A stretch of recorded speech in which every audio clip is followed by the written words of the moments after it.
Queria saber como era o combate à corrupção na União Soviética? Bom, sem ter propriedade privada já ficava. As possibilidades de corrupção já eram muito limitadas. Tem esse fator, né? Mas se a corrupção era identificada, a pessoa era expurgada. E expurgo não significa morte, tá? A pessoa era expulsa ou presa. Não morta. Não teve lava-jato. Ou morta também. Gente, por 2 décadas a União Soviética aboliu a pena de morte, tá? De tipo 37 até 50 e poucos, eles não tinham pena de morte.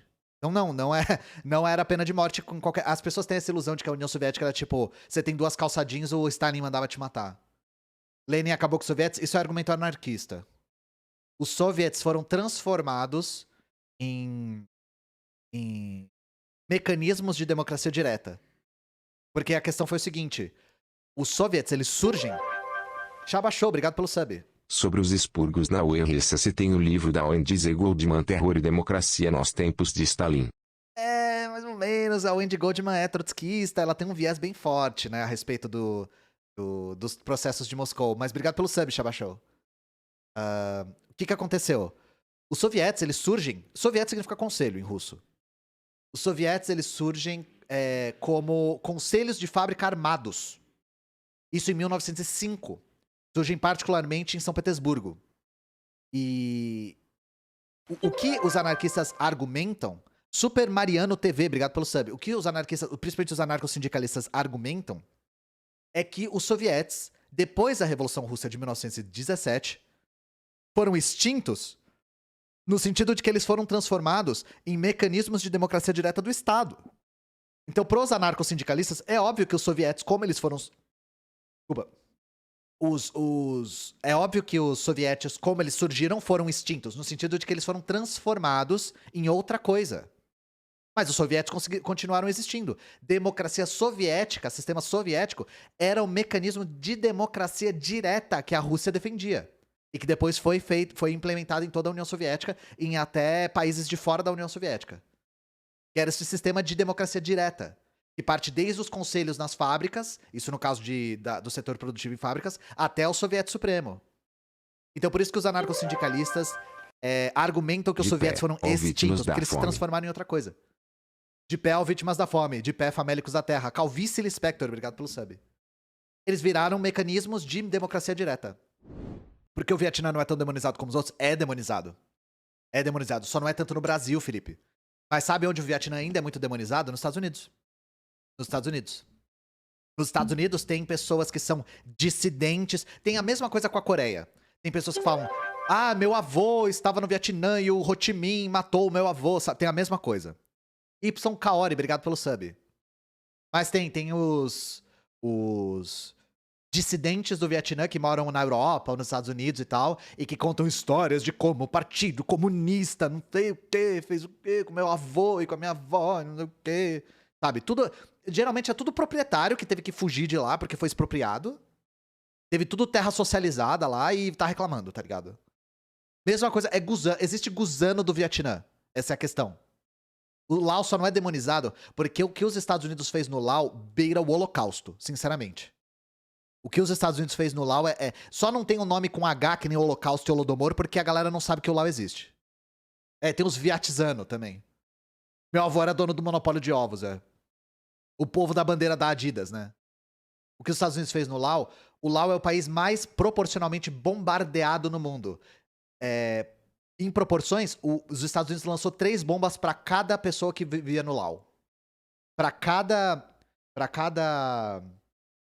indivíduo que estava residindo no território do Laos, caíram 3 bombas no território. O que os Estados Unidos fez com o Laos não tem precedentes e provavelmente não vai ter evento igual. Assim, uma coisa... Desculpa pros bombardeios, eles queriam destruir as rotas que o Vietnã do Norte usava. E eles usavam por dentro do Laos também. Ouvi dizer que eles aceitavam negócios de familiares na Iugoslávia, pois não haveria mais valia nesse negócio. Você acha certo?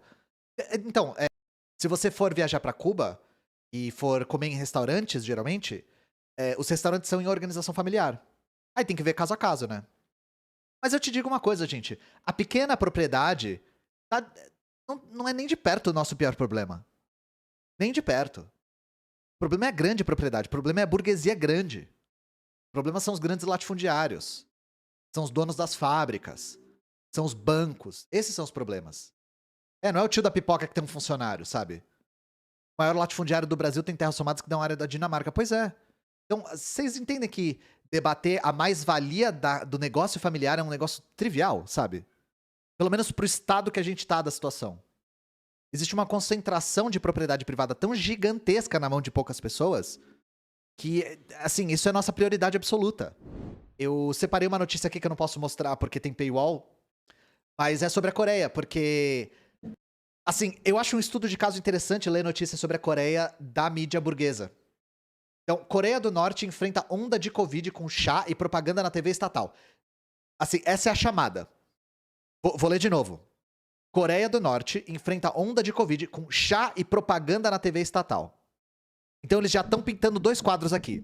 Um, que a Coreia é um país que tá enganando a população, falando pra população curar a Covid com chá, e que usa TV estatal. E assim, vocês sabem, o Brasil é uma exceção, certo aspecto.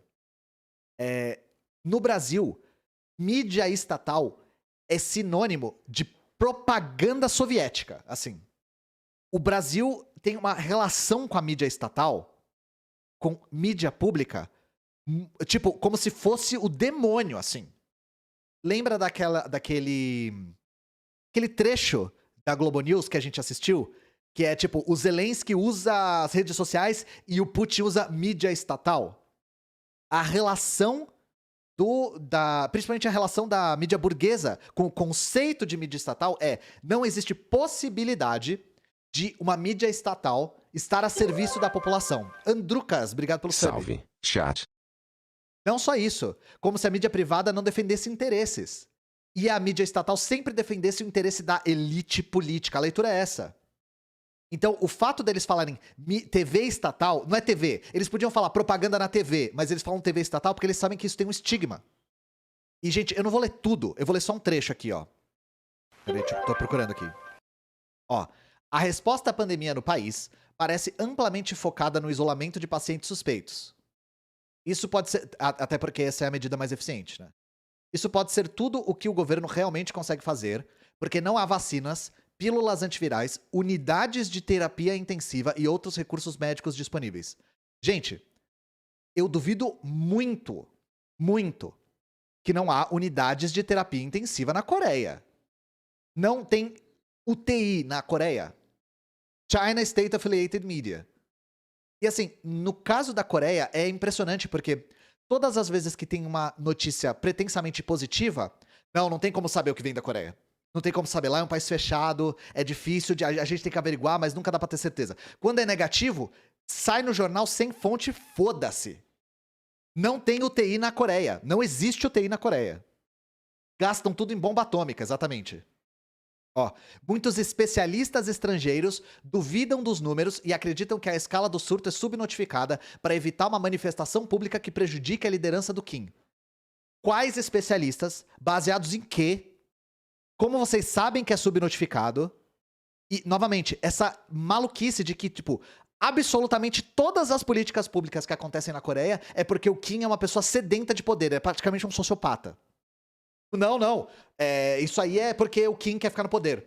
Mas isso aqui é porque o Kim, poder, gosta muito de poder. Poder ele gosta de poder. Tipo, se justifica todas as políticas públicas da Coreia de qualquer forma, como o Kim quer ficar no poder, porque ele gosta de poder.